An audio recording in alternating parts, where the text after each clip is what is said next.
Morning, everybody. Let's pick up with part 3 of switching. We have 2 box cars to swap in and out of ITT Grinnell, and we have a box car in front of Miller Distribution that we'll have to respot when we're done. So if you remember, the last thing I did in part 2 was I pulled the whole train up. So actually I'm blocking Douglas Avenue, which happens really frequently on my layout, and used to happen really frequently in real life, not so much now. But you know, the train is, the engine detached, is going to run around the train, and then we'll be clearing Douglas Avenue for a few minutes.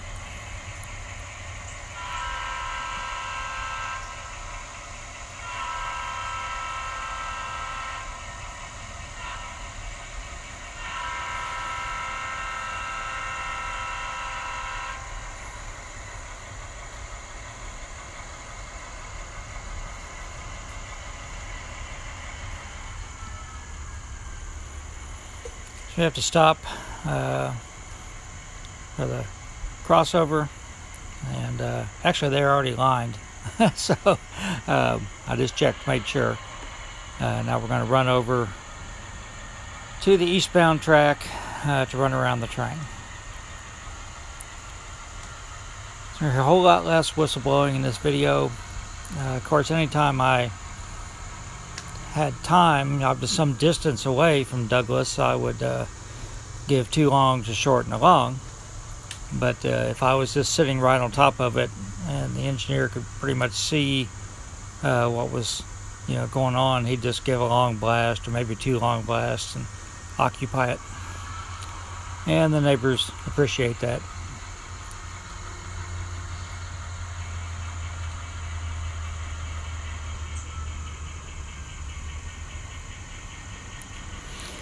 So this tank car, which I usually try to keep tank cars away from the engine per the rules, it doesn't have any hazardous waste in it. It's like kaolin. It's a clay-based product. It's not flammable. So we just, in this case, we allowed it to be next to the engine while we were switching.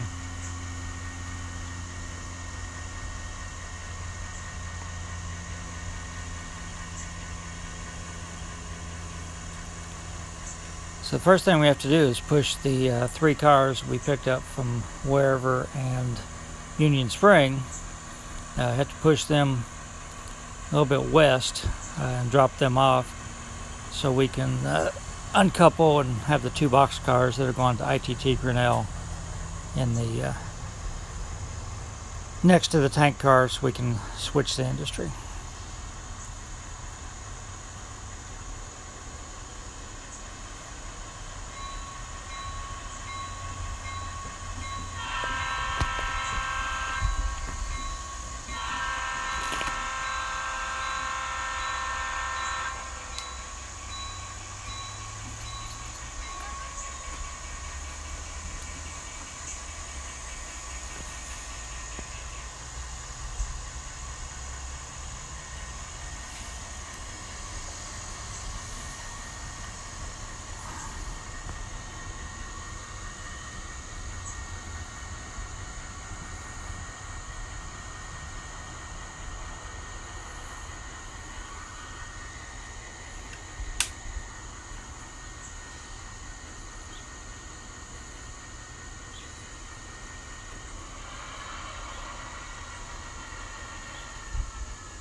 So I know it's behind the tree, but we had to couple onto the box car at Miller and open the gates.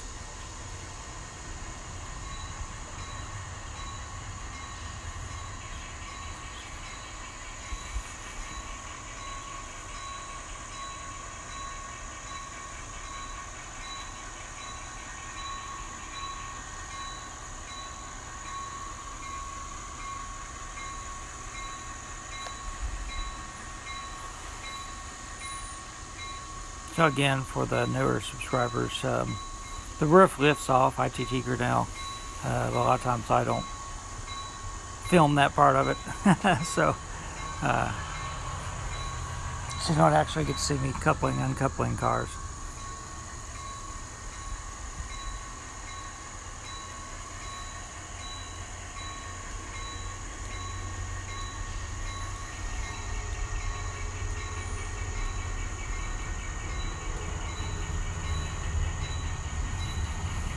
So I'm going to confess, I had a lot of trouble filming this video. The engine was stalling a lot. Now, you know, I've been doing layout construction. I mean, I spray painted the couple seams on the backdrop, but I covered, you know, what I thought was most everything with a plastic bag. And then I've been working on roads on Oak Hill, which is, you know, only, 4 or 5 feet away. So I cleaned the engine wheels and I cleaned the track with CRC, and so what you're seeing now, I had no troubles at all, no stalling, no sound cutting out after I did that.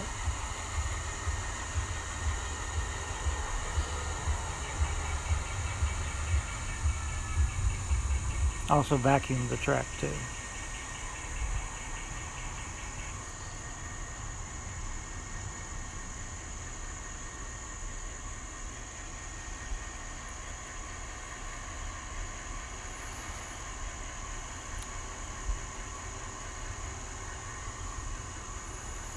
Okay, so I've got the 2 cars that I pulled from ITT Grinnell and the box car that I'm going to have to respot in the clear. So now I can back across Douglas Avenue to switch the spur. That's Mouse you hear meowing in the background wanting in. And of course, when you open the door, what's the cat do? Takes a look and heads the other way.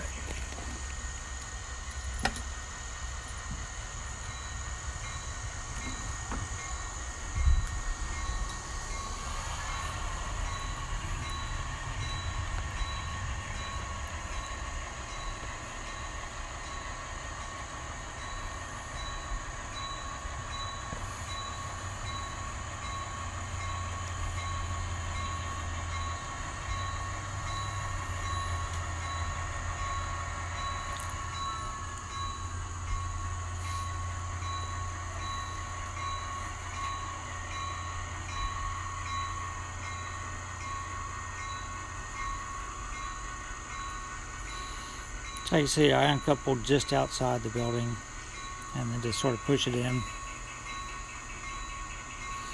I could push it all the way in, stop the video, take the roof off, uncouple, put the roof back on, start the video.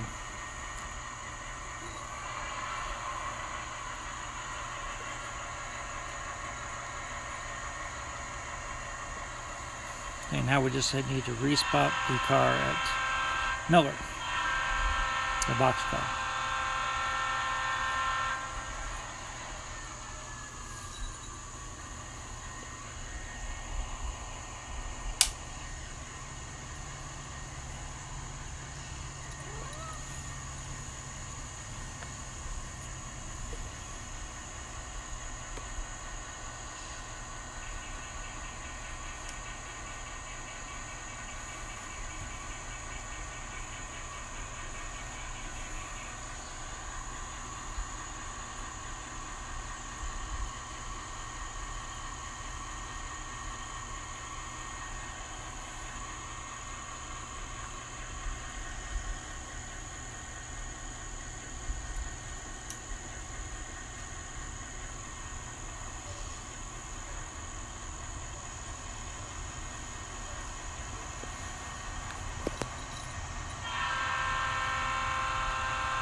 I like to sit outside when I do the voiceover if I can, because there's a pretty good chance we'll get to hear a Norfolk Southern train going by. I don't think that's going to be the case today.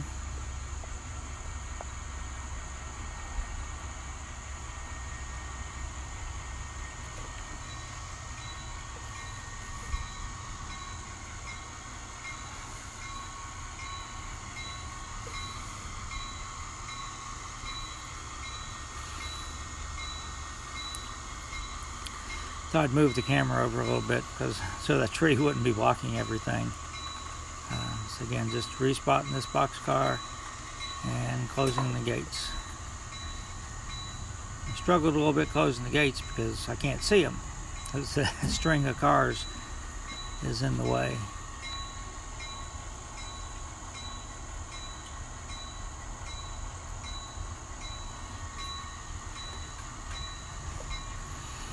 So now we're just going to pull back across Douglas Avenue, and we'll leave the rest of it for part 4. So this is about 12 minutes long. So everybody have a good Sunday. I'm going to post this Sunday morning, and everybody please stay safe wherever you are.